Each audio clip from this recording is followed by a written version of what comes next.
Hi there, it's KMC here. I am always amazed at the variety of questions that we get at our KMC University Help Desk and also in our Facebook group where we have a fully moderated by certified specialists, group who are reviewing those questions. And they really come from every angle. And I've noticed that lately there's been some confusion around the idea of the Medicare Part B limiting fee. And I thought we'd talk about that. So the limiting fee is the maximum amount that a non-participating chiropractor not accepting assignment may collect at the time of service from a Medicare patient for a spinal adjustment that's been AT modified, meaning that it's active treatment. So in these circumstances, they have set an amount that's 115% above above the amount of the allowed fee so that the patients don't feel like they're getting hosed and these really high amounts are being charged. So in chiropractic, because we can't opt out of Medicare, if you are a non-participating provider during that active treatment, the limiting fee is the maximum you can charge. And yes, you can collect it at the time of service. In fact, you should. That's the whole idea of why it's such a great fit for folks that are more of a cash-based practice that works perfectly. Now, should you decide that you want to accept assignment on a case-by-case basis, you have that right.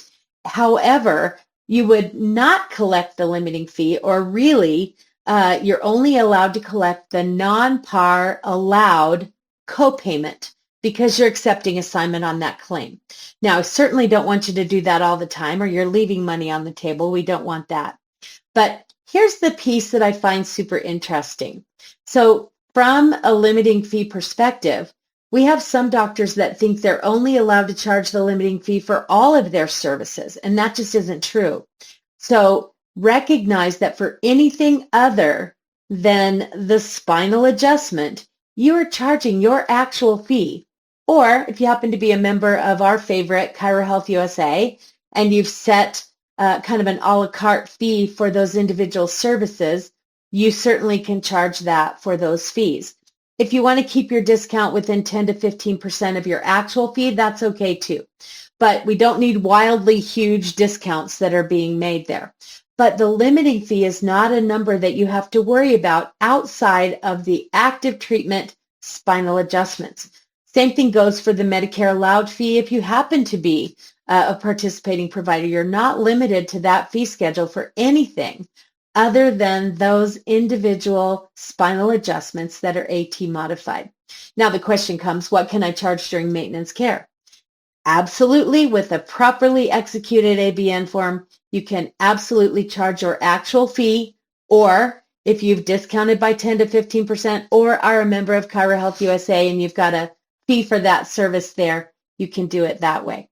Now, because we can't just say Medicare anymore, we have to say Part B, Part C. Let's talk about Medicare Part C.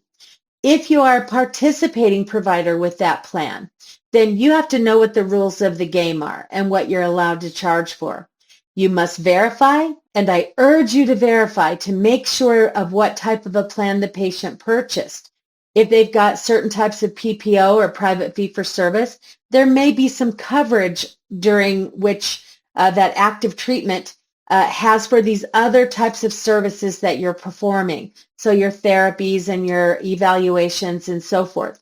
If you're an HMO, probably those things are not going to ever be covered, but you must know what your rights are as to what you can charge the patient. Is it that services allowed fee or fee schedule, or can you go back to your original fee? You don't know this unless you call and verify. That's why you have to do it. I also want to let you know if you're out of network with those plans. Well, theoretically, you should not even be submitting a bill to them anyway unless you want to be subject to all of those rules and fee schedules. So hopefully you're not doing that as well. So limiting fee, not so limited for chiropractors. Make sure that you know all about those fees and you charge your Medicare patients appropriately. Remember, if they're a qualified Medicare beneficiary, we really can't collect anything at the time of service at all. We have to process it all the way through Medicare and then through their Medicaid plan as well. Be sure you don't get stuck on that one.